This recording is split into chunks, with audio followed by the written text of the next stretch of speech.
Iran ও Israel এবং যুক্তরাষ্ট্রের মধ্যে হামলা পাল্টা হামলায় মধ্যপ্রাচ্য জুড়ে তীব্র সংঘাত ছড়িয়ে পড়েছে। ইরানের হামলার জবাব দিতে রীতিমতো হিমশিম খাচ্ছে যুক্তরাষ্ট্র। এমন পরিস্থিতিতে নিজ নিজ দেশের সৈন্যদের মনোবল ধরে রাখতে নতুন কৌশল নিয়েছে যুক্তরাষ্ট্র ও ইসরায়েল। যুক্তরাষ্ট্র ও ইসরায়েলের কিছু কর্মকর্তা এই যুদ্ধকে ধর্মীয় ভাষায় ব্যাখ্যা করার চেষ্টা করেছেন বলে অভিযোগ উঠেছে।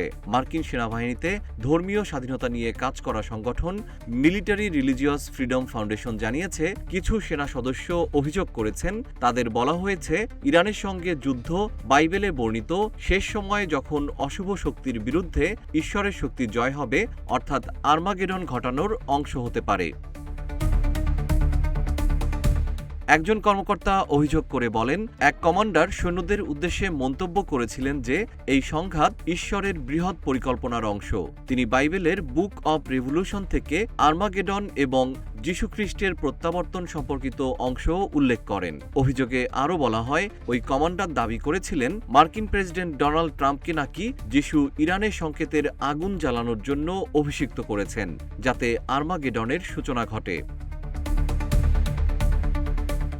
ধর্মীয় ভাষা ব্যবহারের অভিযোগ শুধু সামরিক মহলেই সীমাবদ্ধ নয়। ইসরায়েলে নিযুক্ত যুক্তরাষ্ট্রের রাষ্ট্রদূত মাইক হাকাবি ফেব্রুয়ারি মাসে এক সাক্ষাৎকারে বলেন, ইসরায়েল যদি প্রায় পুরো মধ্যপ্রাচ্য নিয়েও নেয় তাতেও সমস্যা নেই, কারণ বাইবেল অনুযায়ী এই ভূমি তাদের প্রতিশ্রুত।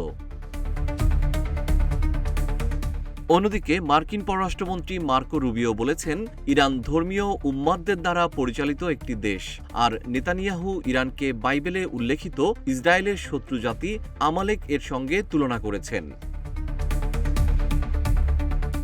বিশ্লেষকদের মতে, যুদ্ধকে ধর্মীয় ভাষায় ব্যাখ্যা করলে জনসমর্থন অর্জন সহজ হয়। অনেকেই বিশ্বাস করেন ঈশ্বর তাদের পক্ষেই আছেন, তাই সংঘাতকে নৈতিকভাবে বৈধ দেখাতে ধর্মীয় ভাষা ব্যবহার করা হয়। উল্লেখ্য, এর আগেও গাজা যুদ্ধের সময় নেতানিয়াহু সহ কয়েকজন ইসরায়েলি নেতা ফিলিস্তিনিদের প্রসঙ্গে আমালেক শব্দ ব্যবহার করেছিলেন। মুসলিম নাগরিক অধিকার সংগঠন council on American Islamic relations এ ধরনের মন্তব্যকে বিপজ্জনক এবং মুসলিম বিদ্বেষী বলে আখ্যা দিয়েছে। জিএম শিহাব, রূপালী বাংলাদেশ।